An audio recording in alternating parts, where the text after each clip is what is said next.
ఇంతటి మీనా బీజేపీలో చేరనున్నారా?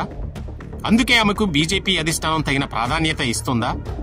దీనిపై ఇప్పటికే ఇరు వర్గాలు స్పష్టతకు వచ్చాయా?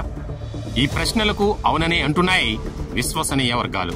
ఇందులో భాగంగానే ఇటీవల కేంద్ర మంత్రి ఎల్ మురుగన్ నిర్వహించిన పొంగల్ వేడుకలకు మీనాకు ఆహ్వానం అందిందని, అక్కడ కూడా కాషాయ దళం ఎనలేని ప్రాధాన్యం ఇచ్చిందని తెలుస్తోంది. తమిళ రాజకీయాల్లో ఆది నుంచి సినీ ప్రముఖులదే కీలక పాత్ర అనడంలో ఎలాంటి సందేహం లేదు. మాజీ ముఖ్యమంత్రి కరుణానిధి, దివంగత సీఎంలు ఎంజీఆర్, జయలలితతో పాటు ప్రస్తుత ముఖ్యమంత్రి పీఠంపై ఉన్న స్టాలిన్ సైతం సినీ రంగం నుంచి వచ్చినవారే. అందుకే రాష్ట్ర రాజకీయాల్లో సినీ వర్గాలకు తగిన ప్రాధాన్యం, గుర్తింపు ఉంది. కానీ ఇటీవల రాష్ట్ర రాజకీయాల్లో సినీ ప్రముఖుల సందడి తగ్గినట్లు కనిపిస్తుంది. అయితే బీజేపీ మాత్రం సినీ ప్రముఖులకు విరివిగా సభ్యత్వం ఇస్తోంది. ఢిల్లీలో కేంద్ర మంత్రి ఎల్ మురుగన్ ఇంట్లో జరిగిన పొంగల్ వేడుకలకు ప్రధానమంత్రి నరేంద్ర మోదీతో పాటు పలువురు కేంద్ర మంత్రులు, బీజేపీ పెద్దలు హాజరయ్యారు.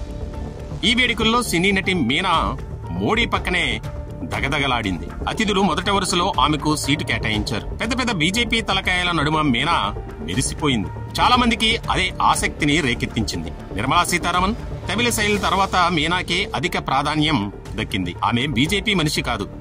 మరెందుకు ఈ ప్రాధాన్యం? ఎవరికీ అర్థం కావడం లేదు. మీనాతో పాటు కొరియోగ్రాఫర్, కళా మాస్టర్ మొత్తం ప్రోగ్రాం అయిపోయేదాకా మోడీ వెంటనే తిరిగారు. నిజానికి కొన్నాళ్లుగా తమిళ మీడియా రాస్తూనే ఉంది, మీనా త్వరలో బీజేపీలో చేరి వచ్చే లోక్సభ ఎన్నికల్లో పోటీ చేసే అవకాశాలు ఉన్నాయని అక్కడ వార్తలు వినిపిస్తున్నాయి.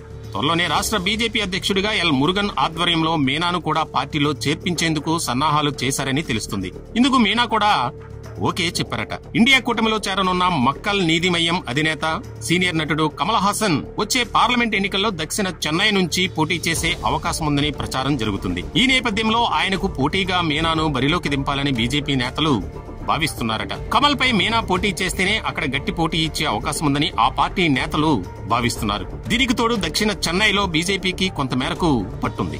అందుకే అక్కడి నుంచి మీనాను రంగంలోకి దింపాలని చూస్తున్నారు. ఇందుకు ఆమె కూడా సరేనన్నట్లు బీజేపీ వర్గాల్లో చర్చ జరుగుతుంది. అయితే మీనా బీజేపీలో చేరి కమల్ హాసన్ ను ఓడిస్తారో లేదో చూడాలి.